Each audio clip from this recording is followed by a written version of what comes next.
Because I said, 28 years is 29 years.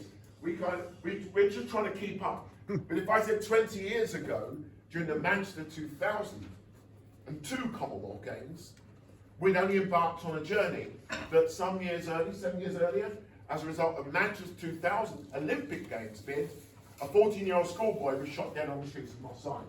His name was Benji Stanley. Does anyone know the name Benji Stanley? That was January the 2nd, 1993, by the April it was Stephen Lawrence, the murder of Stephen Lawrence. I think either in March it was James Bulger. Things happen in threes, people, but the world moves to such a place that no one thought of all three incidents marking a shift in youth culture in this country. And currently what they've been exposed to and a product of their environment, we were now losing lives. I've traveled the world, been very fortunate to go to the streets. Wherever I went to compete or coach, I'd go to those communities. We are exactly the same. The social, cultural, economic deprivation and disadvantage does not discriminate. But I never thought the gang culture would come. And by the way, with poverty there's gang. When you don't, we have a fundamental belief of the Youth Charter that it is the sporting, artistic and cultural human right that sport, art and culture is available to young people every single day, without cost, without barrier, without exclusion. When that is not provided, we end up with a disaffection, disadvantage, the antisocial gang-related activity, and even extremism. This year, people, we will have arrested more young people under the Prevention of Terrorism Act than any other year. These are things I still don't comprehend, but I do believe sport and the arts are a vaccine and an antidote. They can help heal, but it has to be a whole community approach. When Benji Stanley was murdered, I was an ambassador for those games and that bid, and I am a product of Sport for All. I'm a product of individuals like you who invested time, energy and effort in me. Something was wrong. Anyone remember, I was born and developed and reared from the 20th century, which might well challenge a lot of you here, but anyone remember Live Aid? Yes. Okay. I was the sporting aspect of Geldof, being the arts. Geldof did it with the F word. I said please. And I launched a charter because something had gone wrong. I'm a product of Sport for All. Sport had become for a few. So we went to Wembley Centre, or should I say Wembley Conference Centre, where Wembley Stadium is located, and that became where the charter was born. I expected it to be a few years of an assignment. I never expected it to be our life's work. But be that as it may, sometimes things are predicted or preordained for you rather than you will have done or expected. Since the loss of Benji Stanley's life, we've inspired the Sport for Development for Peace movement. Not many people like to admit that, because I think it's come from some very well thought out higher education institution. But it came from the streets, and it has now inspired the streets of all 5 continents. That is what we do, because at the end of the day, we realized there were 3 things that weren't happening. And there are so many projects I can share with you now over the last 3 decades, hundreds of millions of pounds have gone into your communities. So why have we not been able to sustain the opportunity and the offer? Why do you have to chase funding? Why do you go from begging bowl or feast to famine? I never had that experience. But I believe we've gone from a movement to a sector to an industry. And I want to bring it back to a movement. So the language and the culture means you do have to become a little bit more able to navigate and negotiate the environment out there. Get an investment rather than donation. Another thing I want to remember, there is no charitable goodwill to the young people we work with. Young people are an investment and they give you a return. And every young person has a gift, a talent and a potential, and it's your job, your commitment and your dedication to help them realize that potential. Somewhere to go are the facilities. How many of you know Heathtown? Yeah. Okay. If I said to you, we started our work in Heath Town in 2014, you'll appreciate that things take time. I hadn't even realised how close the Wolverhampton Wrestling Club was to Heath Town until Raj picked me up from the station. And I couldn't believe how close we were to what we thought could have been achieved then. But it wasn't ready. But we'll share some of that later. A curriculum for life is where we learned if those who are in the classroom, the playground, beyond the school gate, colleges, universities, ultimately have to link and engage with their communities. So we needed a curriculum that would provide the read, write and count, the fundamentals. 90%, not so much females, but male inmates cannot read and cannot write. They can count the money they stole, but they don't know what they did with it, and that's why they got caught. That tells you that at school, something is wrong. So we use sport, art and culture as part of core curriculum and extracurriculum. The extracurriculum is what you do. You can be educators. You can go into the schools, because they can't manage that energy in the schools anymore.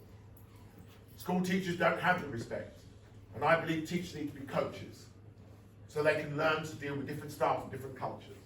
You bring the diversity as well, not just of look, but of energy, of spirit, of that emotional intelligence that, believe it or not, corporate organisations look for once you've got your degrees and your PhDs and your masters.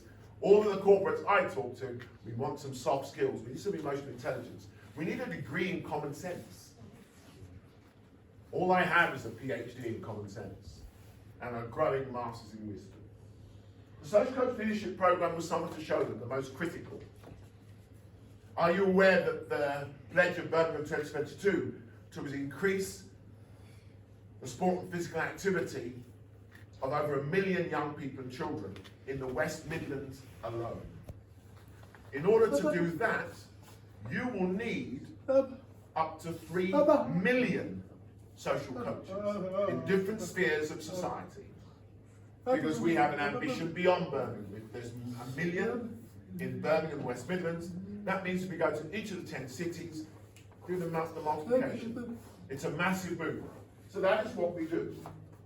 We engage, we equip, and we empower. There's much in the workshop material for you to review. That is what we're going to attempt to do, the Wolverhampton Community Campus. We're going to get a network of facilities. We're going to kite mark them. We're going to quality assure them. So when a young person goes there, they know they will get the same consistency of attention, support, and build that all-important confidence, trust, and respect. That's what the streets want. They get the respect, they're with their homies, they're set. It's amazing how they never even live, most of them. By the way, every life lost, directly or indirectly, affects over 500 lives. Every life lost on the streets costs £3 million to investigate. It's an economic reality that we have to understand in order to socially and culturally reset our communities. A lot is done to us at this moment in time. But if I said all of this is something you can review, I'm just giving you an idea of what can happen when you work collaboratively and collectively. All of you are doing extraordinarily good work. The only way you'll be able to sustain it, maintain it, and improve upon it is to work together.